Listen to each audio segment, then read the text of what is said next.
answer, the Slob 90X program. Just look at these results. In just 90 days, these 12 Slob 90X DVDs will put you on a program to weaken those bulbous shoulders and build a thick wall of fat around your midsection. SLOB stands for slow, lazy, ordinary body. In just 90 days, I can help you become a computer nerd, a party animal, or just a plain old lovable slob.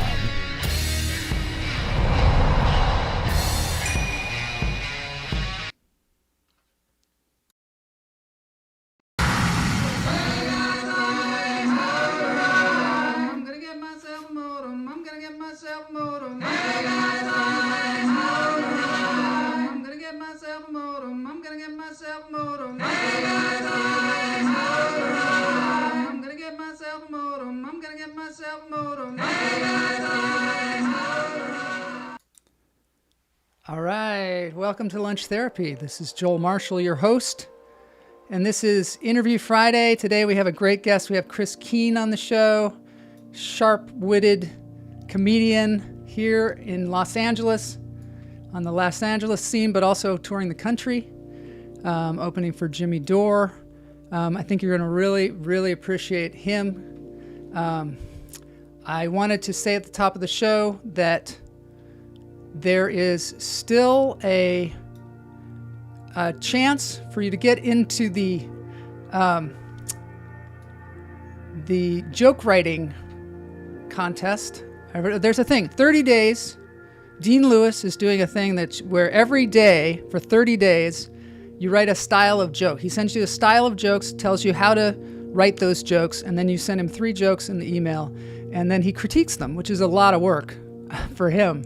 But it's really worthwhile if you want to up your game in writing jokes. You just send to Dean at deanlewiscomedy.com.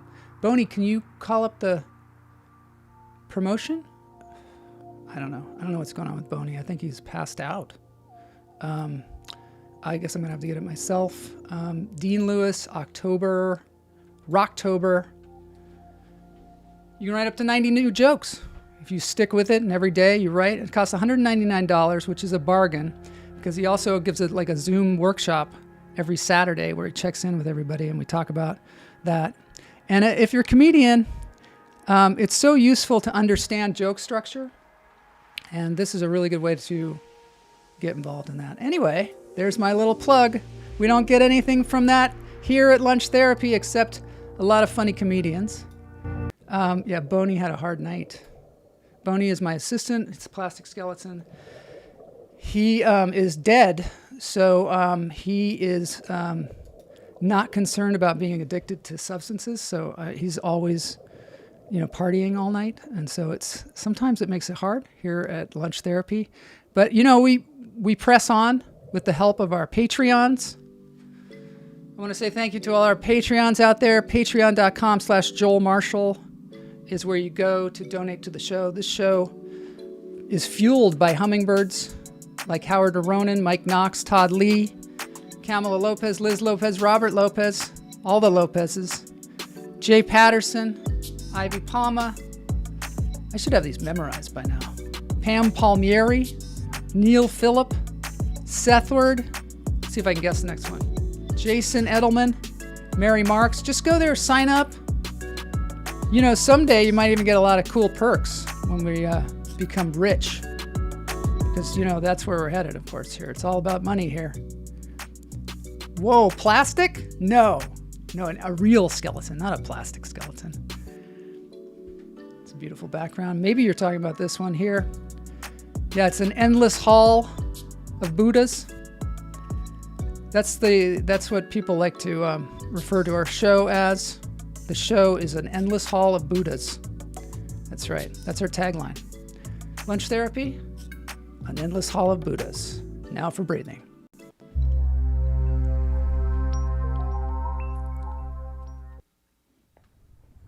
Well, we like to do this on the show. We like to take 3 deep breaths with chakra vibrations. Behind me is Travis Schumacher and his cat, Perseus, bringing the bath. In through the nose, out through the toes. Hold it. Let it go.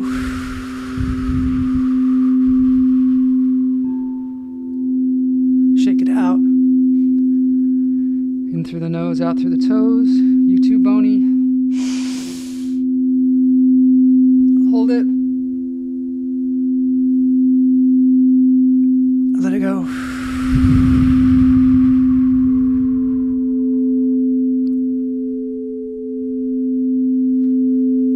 In through the nose, out through the toes.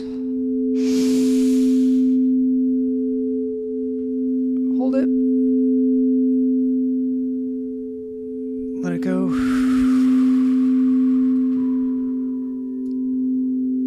want to take this opportunity to say this show is also on Tuesdays. Lunch Therapy Tuesdays.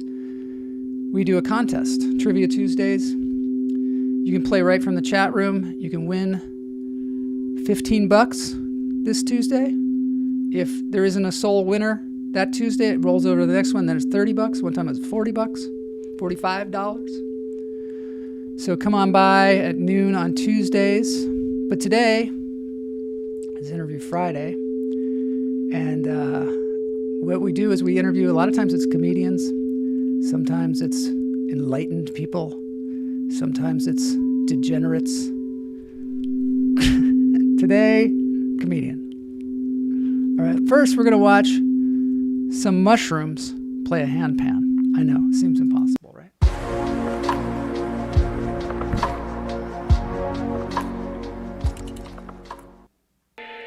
Okay, this is a mushroom, a fungus, playing a handpan. This is something called Bionic and the Wires.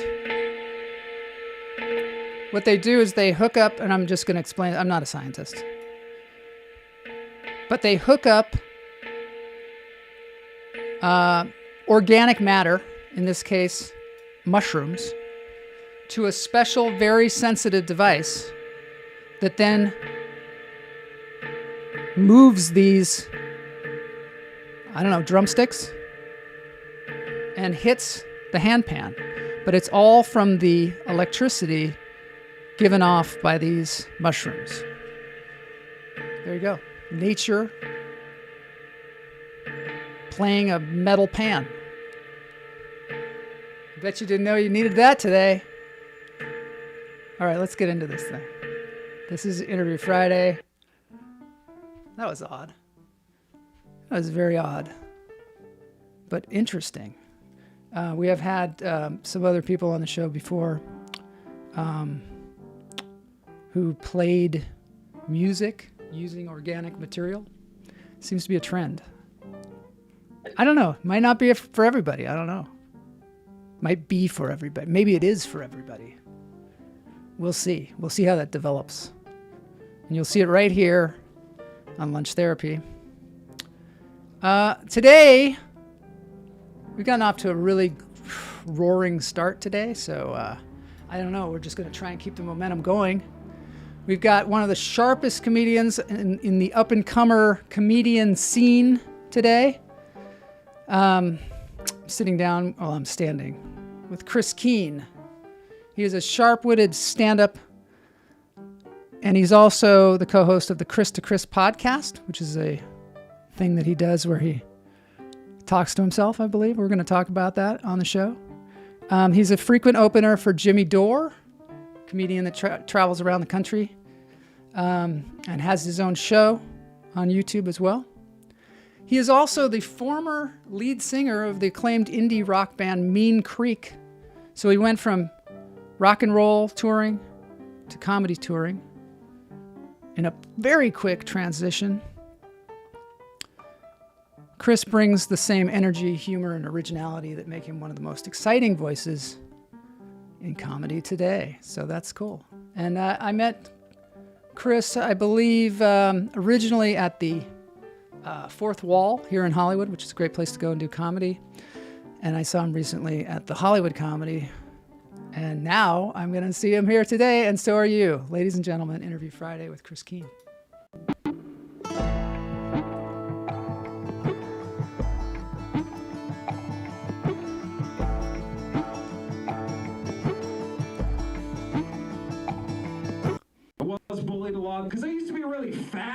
was a kid. This was before all that fat activism stuff. So I got called a lot of names. Brave was never one of them. Okay?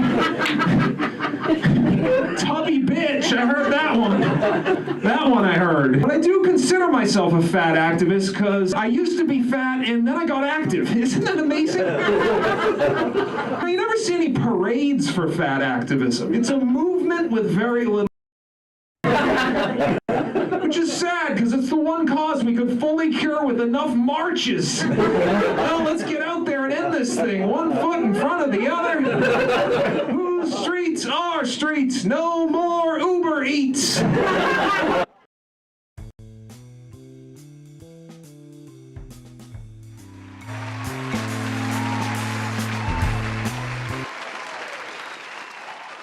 Welcome to Lunch Therapy, Chris Keene. What's up, dude? It's acclaimed singer Chris Keene. Can you believe it? I know. Did you like that? Acclaimed singer. I think that mushroom is more acclaimed than I am when it comes to Well, it's an up and comer for sure. For sure. Dude, I can't believe you played that clip. That's so funny. That's a really old one. Yeah, But, yeah. You'll see some old ones in the show today, I'm sure. But it's funny. yeah, Oh, sorry. tell me about it. No, tell me about it. Sorry. No, it's just I actually thought I deleted that clip from the Oh, no. internet. No, it's fine. I like that joke, but Yeah. I had someone got extremely mad at me for that joke and was like, you're making fun of fat people? What happened to you? Like acting like it was some horrendous thing I had done. And I don't think you were, I mean, making fun is kind of the job. Yeah. That's kind of the job. But the other thing is you've experienced being a fat person, and I think a lot of us, me too, I grew up a fat kid and I can totally, relate to that. And you're very gentle about it. You're like, it's the one thing that marching could cure. I think that's funny. It's a joke, obviously. And that's the weird thing is like, I used to be fat, but once you lose weight, people don't care anymore. You know what I mean? Yeah. Consider you like I still feel fat inside, but no one believes I know me, that you know what I feeling. mean? I know that Like, totally. Totally understand that feeling. but it was great. Yeah, this is someone I knew. It's crazy, man. This is totally separate, but I lost most of my friends when I started doing comedy, my old friends, because Really? they would just get offended by jokes like that. You know what I mean? Mhm. And then they eventually stopped talking to me. But that's a whole other story. Yeah. Anyways. Well, when you moved from being in a band, well, first of all, I want to hear about this band because you grew up in Boston, right? Yeah. And you were like always wanted to be a musician since you were like a little kid, right? Did you start like with the guitar and did you start young? Yeah, I started playing guitar at like 13 years old and was playing guitar and singing and writing songs and playing in bands all throughout high school and everything. And that was your passion, right? Yeah, and that's what I did most of my adult life. I was in a couple bands, but one in particular I was in for like 10 years, and we made albums and toured and stuff like that. Yeah. And what was that like? Because that's a completely different life than, well, not completely different in that you tour and that you're going from place to place, but also you do it as a group. Whereas stand-up comedy is such a solitary thing. Was that a big transition or was it on purpose? It somewhat on purpose, I guess, because I had tried to play in bands for so long, and my last band was together a long time, and we toured and all that. But it broke up for a lot of reasons. But I certainly, when I started doing comedy, I was like, okay, this is something I can just do on my own. It's all in my own hands. I control what happens, and I don't have to rely on anyone else to give you opportunity. When you do stand up, you don't have to rely on anyone but yourself. You don't have band members to worry about. You don't have, and no one has to give you an opportunity. You just go somewhere and start talking, right? Yeah. You also don't have to carry around all that equipment. Yeah. Unless you're Carrot Top or something. Yes, that's true. So yeah, that was. The band is good though. I mean, here's a little clip. A little clip for you. Here we are. Now I'm making you.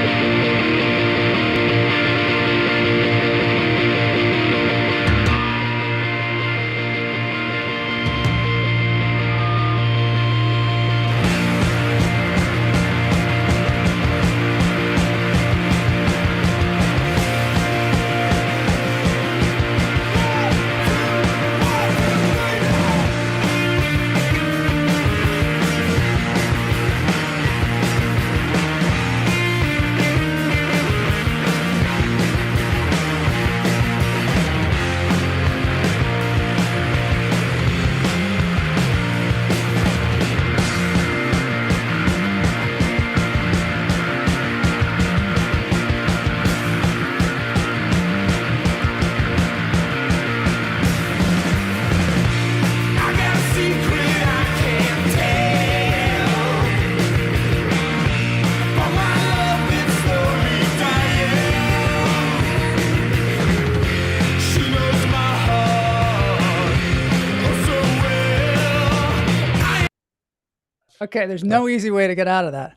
But I wanted to just show people this band because this is a pretty substantial band that you're in.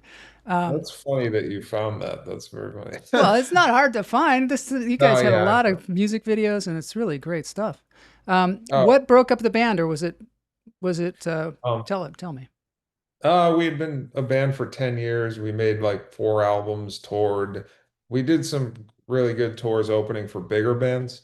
Yeah. Um, uh, but yeah, I don't know. Well, the first thing that happened is our bass player ha had a kid, so Mhm. he left the band because of that. Yeah. Uh, so that once that happened, the band started to fizzle out because we were a really tight unit, the four of us. So it just wasn't the same ever without him. And so it just kind of fizzled out. And we had some opportunities and tours happening, and those also started to kind of fizzle out when he left. So yeah, it just eventually was ended up being like, yeah, this isn't worth doing anymore. The comment from the chat room is "Kids suck. Okay. They ruin everything." Oh my god. Yeah, yeah, I And don't did you know. tour like in Europe and the United States? We did we did one tour in Europe opening for another band, a band called Stray Light Run. I don't know if you Cool. know that band. And then we toured in the US a few times opening for different bands, like Counting Crows. Do you know that band? Yeah, of course. We Wow, opened for them and some other bands. that's Yeah. awesome. Well, okay, so did you feel like you were adrift after that? After the band Yeah, broke up? yeah, that really really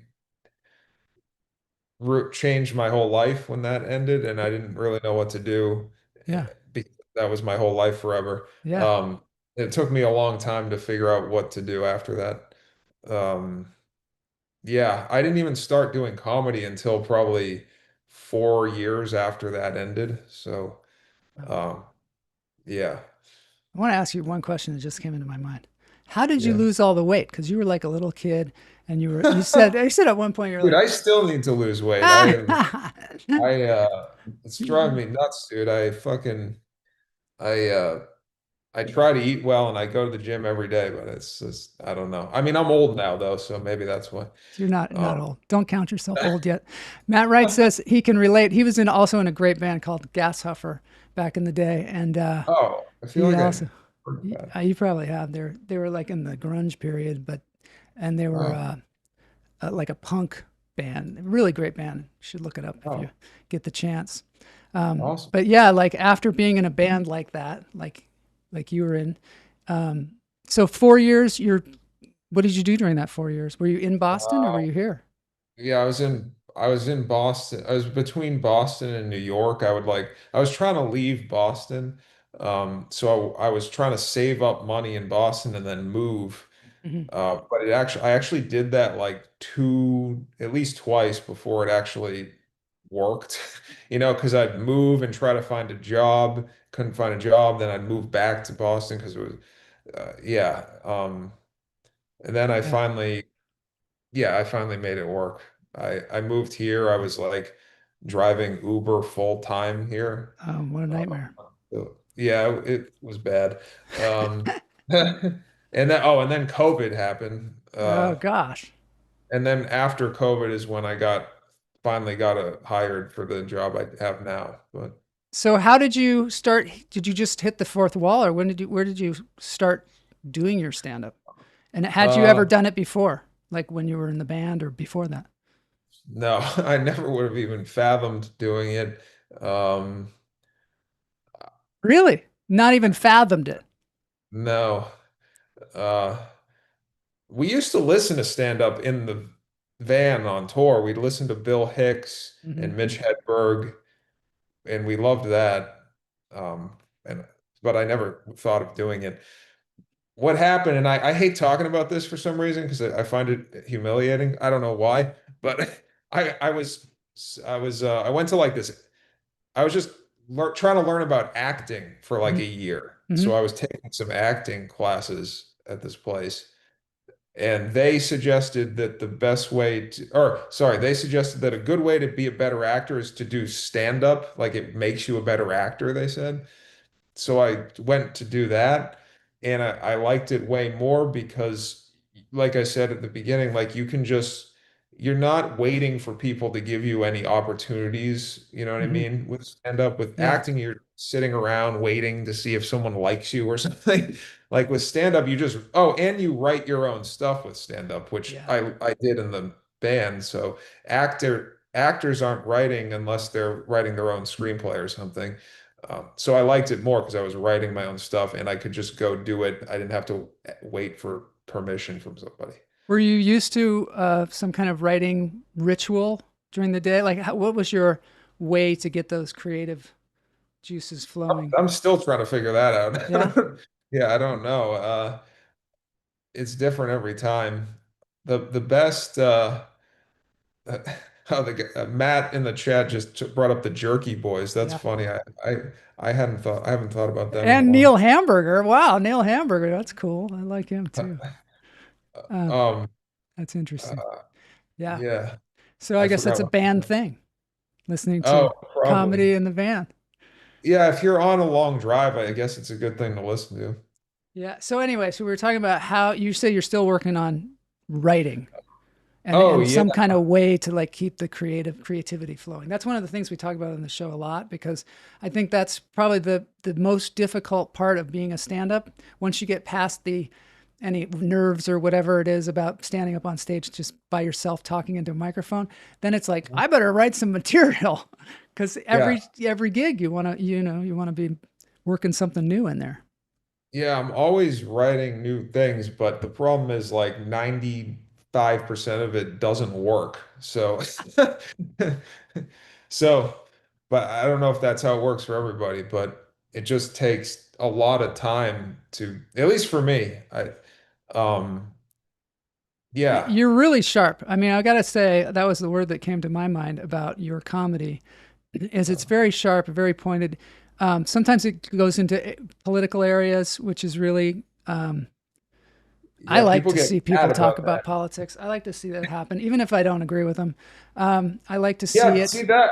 I'm Yeah. happy to hear you say that because I can laugh at comedy even if I don't agree with it. You know what I mean? Mhm. Uh, a lot of people can't do that. I think that there is probably so much anger tied in with politics right now, and I think part of it is because people are provoked constantly with the headlines. You know, we're Yeah. always provoked into some like every to click on something, and the way we click on it is usually through hate or horror. You know, Yes. something terrible is happening, and you better click on it and find out about it. Or and it I think it perpetuates this feeling of fear, which perpetuates this feeling of hate, and so it's probably harder to get people to laugh when they're triggered by that kind of thing, regardless of what it is, you know, like a strong viewpoint about something. Yeah, I mean, that really is what I have a new thing I've been talking about on stage, just about what you just said, basically. Yeah, that like what gets shared on social media is what you just said, like hatred and fighting. That's what the algorithm rewards and shares Yeah, because it generates comments, and so we're all just being fed that kind of stuff all day. yeah, And I, we're all in our own little bubbles with that. too. Yeah. I've noticed when I talk about politics, even at the open mics, it even gets a little quieter. Oh, of course. You know what I Yeah. mean? Like, and it's almost like everybody's bracing themselves Yeah, to that's what it is. feel some kind of anger about it or something. Or Well, yeah, and that's especially true in Los Angeles. I haven't experienced that outside of Los Angeles. oh yeah, yeah, Yeah, interesting. uh, people in LA are, it's like they're scared to be seen laughing at something that they shouldn't laugh at. Do you know That's what a I really mean? good point. That's a really good point. Or like led down a path where they're laughing and then all of a sudden it's like offensive, and then they're Yeah, in the middle of laughing. Yeah, that's so interesting. yeah. Yeah. Here's a little advice that you have for stand-ups. This message is for my stand-up comedian friends, but it can apply to anyone else as well. I recently told a joke at a club. This woman got really offended, right in my face, screaming at me, telling me the joke would never be funny, it was too offensive, and I should never do it again. So I stopped doing the joke. Then a few weeks later, I tried it again, and people were laughing at it. So I turned the joke into a video that now has over 1.5 million views and over 200,000 likes. I also continued to do the joke, and people continued to laugh at it. This just goes to show that it can be detrimental to take other people's opinions about what you do too seriously. Humor is subjective, and everybody's got a different opinion about what's funny and not funny, what's offensive and not offensive. You can drive yourself crazy trying to figure that out. What's important is to stay true to yourself, speak your mind. As long as you know your intentions are good, it's not worth it worrying about what other people think. You're never going to please everybody, so you just have to find the people who enjoy what you do.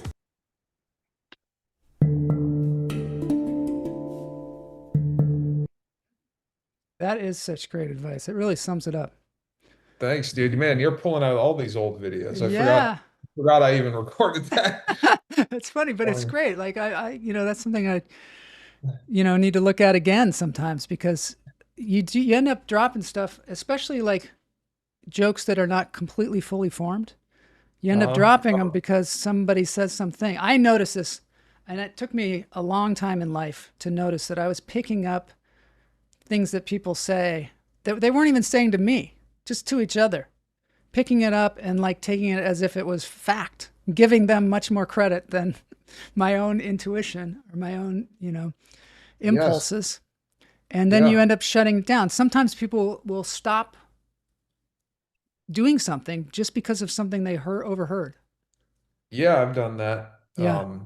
But yeah, so I've actually noticed that some of the best jokes have been like at first very, very offensive to the point where like someone's mad Yeah. or you're like, oh, I can't do this. They eventually become, stand up is weird. You're writing in public. You know what I Yeah. mean?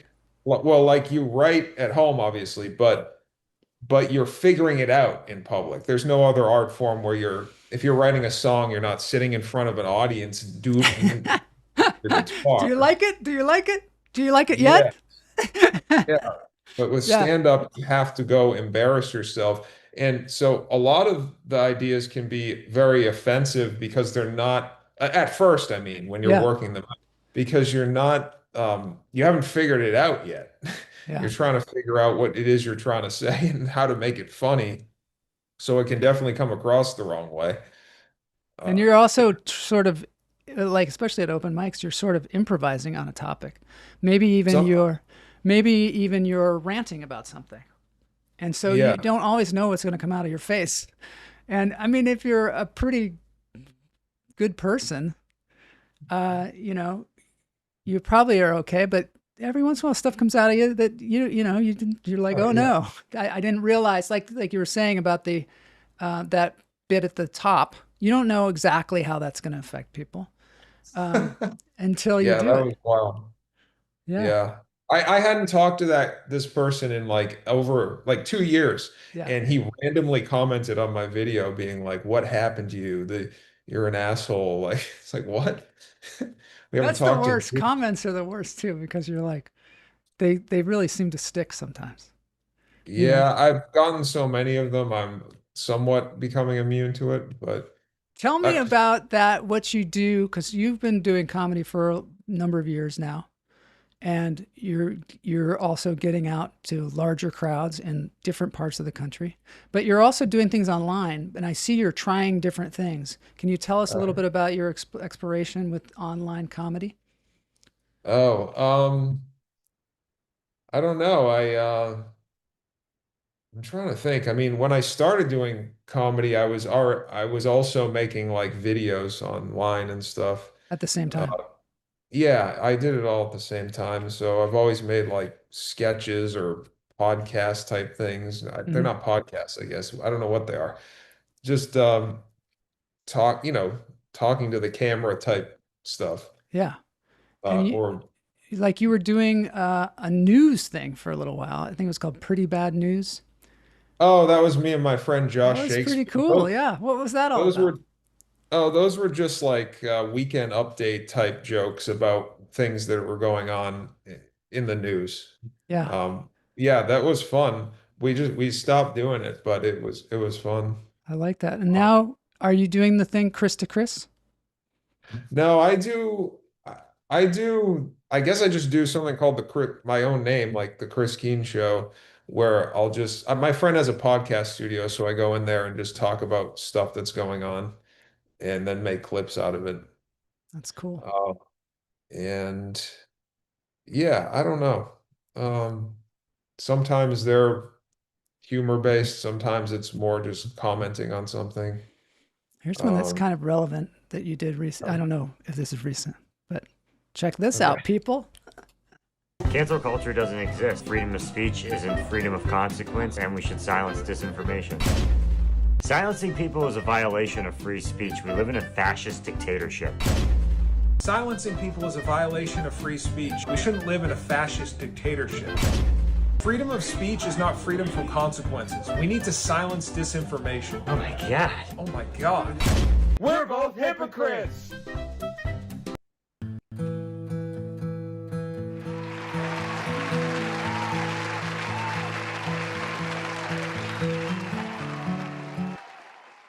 So, do you see yourself doing more stuff like that?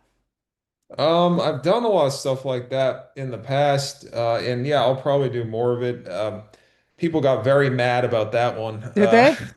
I mean, that's Oh such my a hot God. topic these days, but it's like it's so true what you're saying.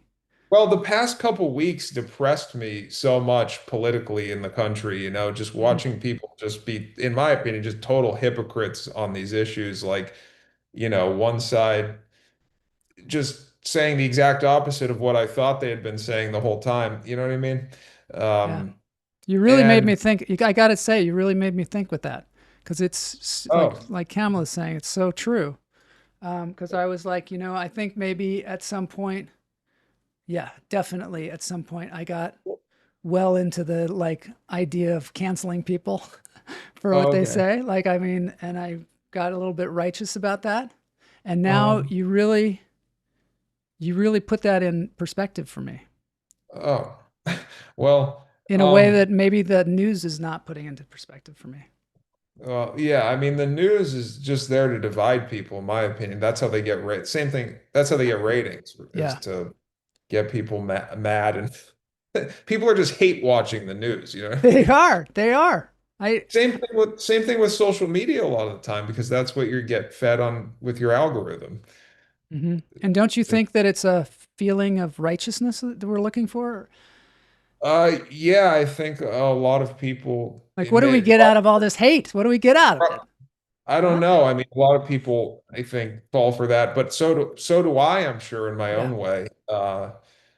I mean, I guess just having a phone and talking into your phone is being righteous, self-righteous to some extent. What about being a comedian? Is that Yeah, of course. self-righteous? It's like your Kind of, chance. right? Yeah, because you're going on stage and talking like people should listen to you for some reason. Yeah. Um, uh, yeah, no, I mean the comments on that video are miserable. I it's just I don't know, man. That this all depressed me because it made me think no one really has any principles or morals. That we're just playing this game of like I want my side to win this stupid battle that's happening politically. That's where I think things are right now. Yeah, like no one actually believes in anything or cares or wants to make anything better. It's more about, can my side win? We're watching The this elaborate football game or reality show where Yeah, we've taken sides and we're like, I which gotta is sad because I think the actual people in power in this country, that's what they want people doing. They want them fighting with each other over dumb stuff, uh, instead of challenging the people who are actually in power, which is like both major parties and giant corporations that own the politicians and things like that. Instead, your people are mad at like their friend from high school who voted differently, or I or even know. their family. People disown their family over politics. I know. It's true. I got to play this clip, which is very much like that. Republicans are like arsenic. They're like, we're going to bomb the world, bail out banks, and support the billionaire class. Deal with it, pussy. Democrats, they're like sugar. Still poison, but they try to make it taste good. They're like, we're going to bomb the world, bail out banks, and support the billionaire class. But we're gay. Yeah. Oh, my God. Yeah, we're a diverse group of criminals. Isn't that fun? I don't get that. They nominated Kamala Harris. They're like, oh, the people of Gaza won't even feel those bombs when they're dropped by a strong black woman. It's the diversity bomb, guys. It'll destroy your city and kill your family, but it's sassy.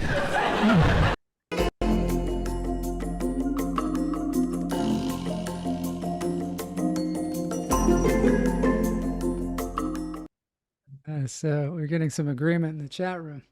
Uh, Yeah, that's bold though. It's bold to say that. You know what I mean? well, what sucks is I make a joke like that, and some people I think interpret it as like that I like some Trump supporter or something. Do you know what I mean? If you make fun of one side, they assume you're the other. I mean, that joke is trying to make fun of both parties. Yeah, yeah. But people just I've been called everything online when I post political. People are like, "Oh, you're a MAGA guy, you're a leftist, you're a centrist." Yeah. So I don't. People are always trying to label you and put you into this box or There whatever. was one thing, I think maybe it was George Carlin was saying, that in life as a comedian, you have to kind of distance yourself from society so that you can look at it objectively and then, make fun of it essentially. But yeah, I mean, it's true, right? Yeah, that's very interesting. Yeah, But that it's is true. very difficult to extract yourself and look like that, Yeah, especially more and more these days, I think. yeah, definitely. And do you, when you travel the country, do you have to, I mean, you go with Jimmy Dore, who's pretty outspoken, one might say. Yeah, his crowd is politically minded, and so they're not going to get upset about stuff. Yeah. Um, So he has a crowd that is fans of his in general, right? When he goes around to Yeah, different from clubs. his YouTube show. Now, Jimmy is another guy where people call him all these things, you're right wing, you're MAGA, you're Yeah. so I've seen people say he's a communist. So it's like Yeah. all over the map. It's just I don't know. And from doing the shows, I know that the people that come to the shows are also all over the map. They're, Mhm. politically, there's people there's like old hippies, there's leftists, there's MAGA people. It's really a hodgepodge of all kinds of people coming together, which I wish the country was more like that. People need to be together who think differently. Yeah. That's the biggest problem, is that people are sectioned off and only hang out with people who think exactly like them. Yeah. Well, it's a lot of times it's very uncomfortable to live to not label yourself, because Yeah. then it's kind of up to you to be the aggregator of information and check everything. And it's much easier just to go, I'm going to listen to this person, whatever they say, I'm going to believe it. Yeah, that's true. And I think that that's also one of the problems.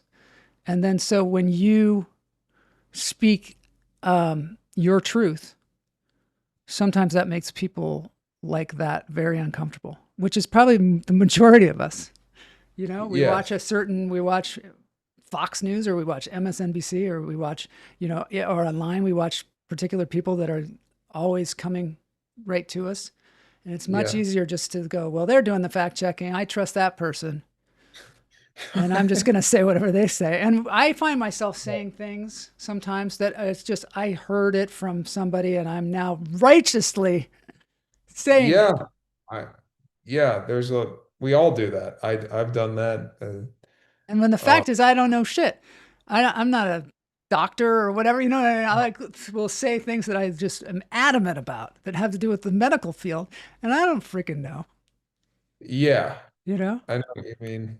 Yeah. Yeah. And then sometimes you don't know who to trust anymore because it all comes all so confusing. Very difficult. So yeah, I think that might be something that maybe we do need to learn to laugh about a little bit, but it's hard.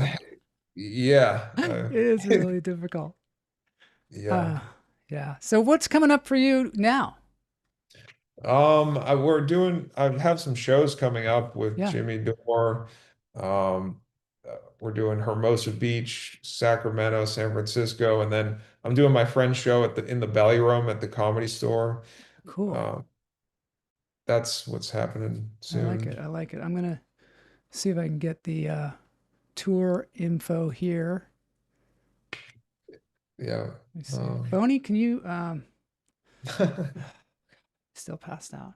Still passed out. Yeah, my friend runs a fun show at the Comedy Store that I'm doing Oh yeah? on the 10th. On the 10th? Yeah. Cool. And people can find out about that on Instagram? Is that where you post? I actually haven't posted about it yet. I gotta I gotta put it out there. I will do that.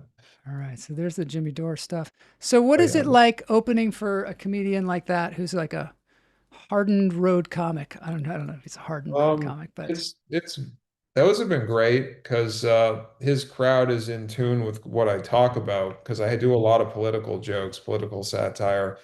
So that's what his crowd is into. So it's really good. oh, that's Uh, cool. and I can learn a lot from it too. And as an opener, do you host or do you feature? Is there a host? Feature basically because Steph Zamorano hosts and opens. She's very funny comic, and she's Jimmy's wife too, Oh, and she works on the show. So she opens and hosts, and then she brings me up to do some time, and then Jimmy comes up. and what have you learned from doing featuring out there on the road? Oh my God, I don't know, so many things. Yeah. A lot of things. Well, I I either get like I get like 10 or 15 minutes depending on the show. hmm Um, so one thing is you have to get people on board and get to know, have them like you, right? Yeah. Yeah. So I usually like to spend like 4 or 5 minutes doing that. And then you also have to end on a good note. So How do you yeah, get them to like you, or what do you talk about yourself in the beginning? Do you talk about um, them? How do I you? do a couple minutes above myself, and Mhm. then I talk about some political things that I think they might like. Mhm. And so once I do that, I think I have them on board. Mhm. Then I can mess around with new jokes maybe for a few minutes and then end on some jokes that I know work. So that's something I learned to organize the set that way because you have to get them to know you and also end on a good note. But you also want to try new things, right? Yeah. So, but it has to be placed correctly. Opening or closing with new jokes is obviously a bad idea all the time, Yeah. almost all the time. Um, And your job also is to get the crowd warmed up, right? So yeah, that's the other thing. So you got to keep that you've in got a mind. responsibility to hand over a warm crowd.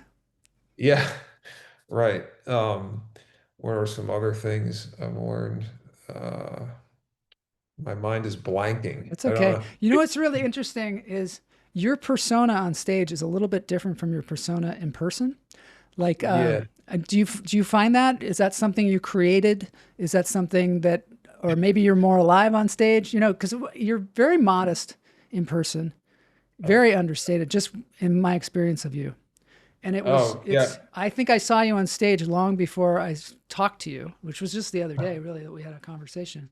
And today, can you tell me, is that a persona? Is that just, are you just Um, more that's outgoing how on I've always, stage?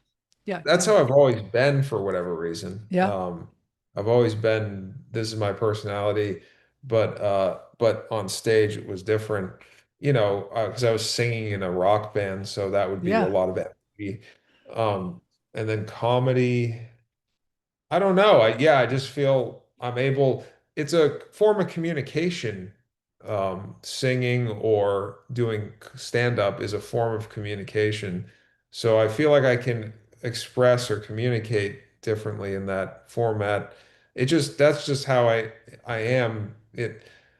Yeah, I feel one way doing that and one way in normal life. Also, these things are a performance to some extent. You're getting on stage and performing. So I Definitely. guess some people are just completely themselves on stage, as the same as they are off, but I don't know if I don't think I'll ever be that way. I don't know. I've always been this way. And Yeah. people have commented on this before. I Yeah. can't really rationalize it. It's just what happens or how I feel or You whatever. were on Kill Tony early on, right? Oh God, yeah. He said that you're a very, very good comic, or you're really Oh, good, but he they also were said, have more confidence. yeah. Oh, so okay. At that time, I was probably more like how I am now on stage, maybe Yeah. more timid. Hmm.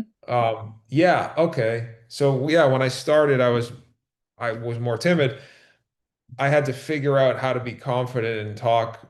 Yeah. eh, Yeah. You come across powerful on stage, and you come across very certain. And maybe it's because, you've done it a lot, but also it might be a little bit of a performance. Yeah, it is. I had to find a voice. I remember when I found the voice that I do on stage. Yeah. I did a show at Flappers like 3 years ago, Mhm. and I did it, and then I listened back and I was like, oh, that's how that should be my attitude on stage. That's how I should talk, and that's what it was. Just a switch that went on. I was like, oh, That's that's it, interesting. and That's then I really interesting. started. I think Yeah, sometimes people think that comedians are are like that all the time. And some of them are. Some of them you sit yeah, down afterward and they're always like holding court. And other yeah. ones, they're more introverted, which is, and actors too. Yeah, because I don't know, it is a performance, like I Yeah. said, on stage. So why would I be this? Why would you be Why the would same? I be performing off stage? You know what I mean? Yeah. But Yeah. a lot of people do, I guess. All right, Chris, I got to let you go because you got to go. But Yes. this has been super nice and super great having you on the show. Yeah. You're Thank you gonna so much. you're gonna miss the dance break, but that's okay. Oh. You'll get me next time. Next time. But thanks for being on the show. JimmyDore.com is where you can see the tour that you're in. And then also, there's a show in the Belly Room on the 10th, Yeah. October 10th. Cool. Yeah. And Instagram, is that where you post things generally? Yeah. YouTube, Instagram, or TikTok. It's just Chris G. Keene at Okay, Chris cool. G. We'll Yeah. put some links in the show notes for people. Okay. All right. Thanks so much for being here. Thank you. And we'll see you soon. Yeah. See you soon, man. Thank you. Bye. All right. That was Chris Keene. I told him I'd get him out early. We're going to now do a dance break because great show, Chris and Joel. Thank you. Sending a persona up on the mic is super powerful. Sending a persona. Yeah. I think that's true. I think a lot of times people will drop into that persona, but it takes a while to kind of find it. And sometimes I think even comedians have different personas for different situations. I don't know. Maybe we can talk more about that on another show, but it's time for the dance break. Thanks everybody for being here.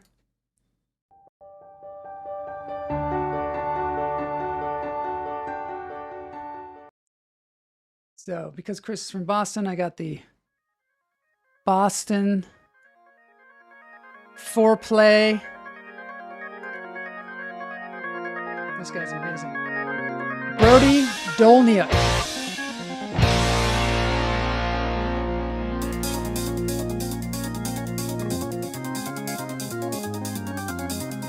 This guy, I think he's out of Las Vegas. I'm not sure. Anyway.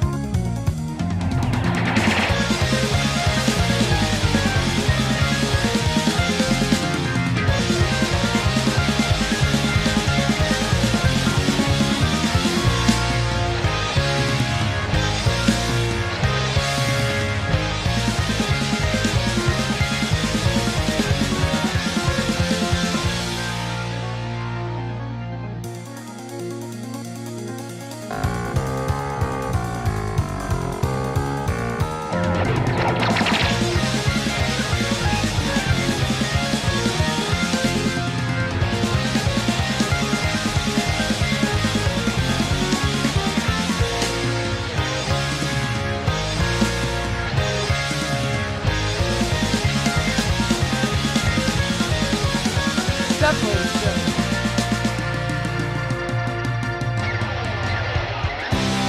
You can hear him sing.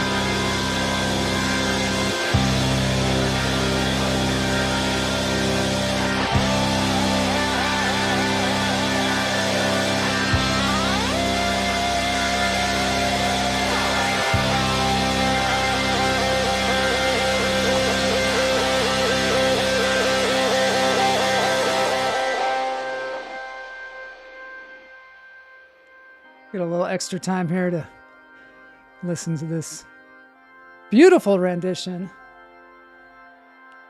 of this great Boston song. This guy's amazing. I think that Boston was similar to this, where the guy was like in his basement making these songs. I don't know. Maybe I'm making that up. This guy's not in his basement, I don't think.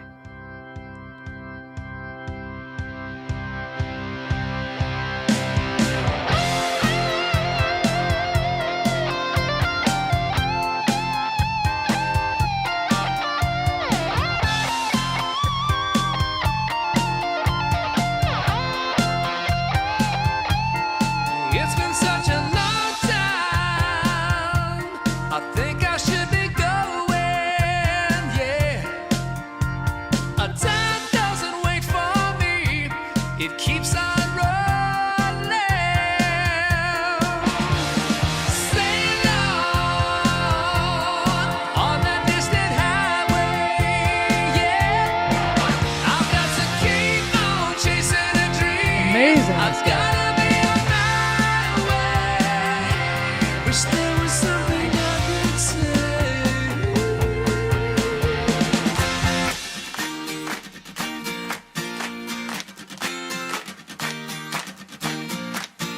Well, I'm taking my time. I'm just a moving on. You'll forget about me after I've been gone. And I take what I find. I don't want no more. It's just outside of your front door. Oh, yeah. It's been such a long time. It's been such a long time.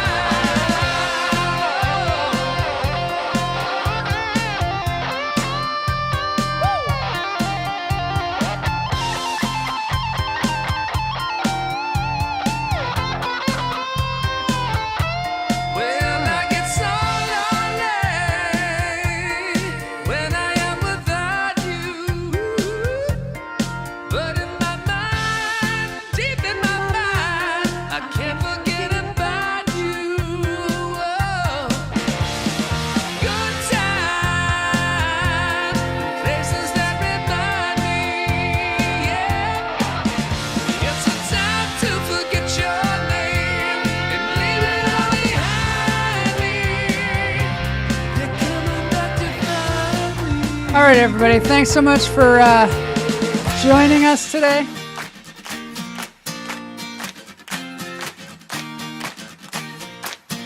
Well, I'm taking my time. I'm just a moving on. You'll forget about me after I've been gone. And I take what I find. I don't want no more. It's just outside of your front door. Oh, yeah. It's been such a long time.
right, everybody. Thanks for being here. This has been Lunch Therapy.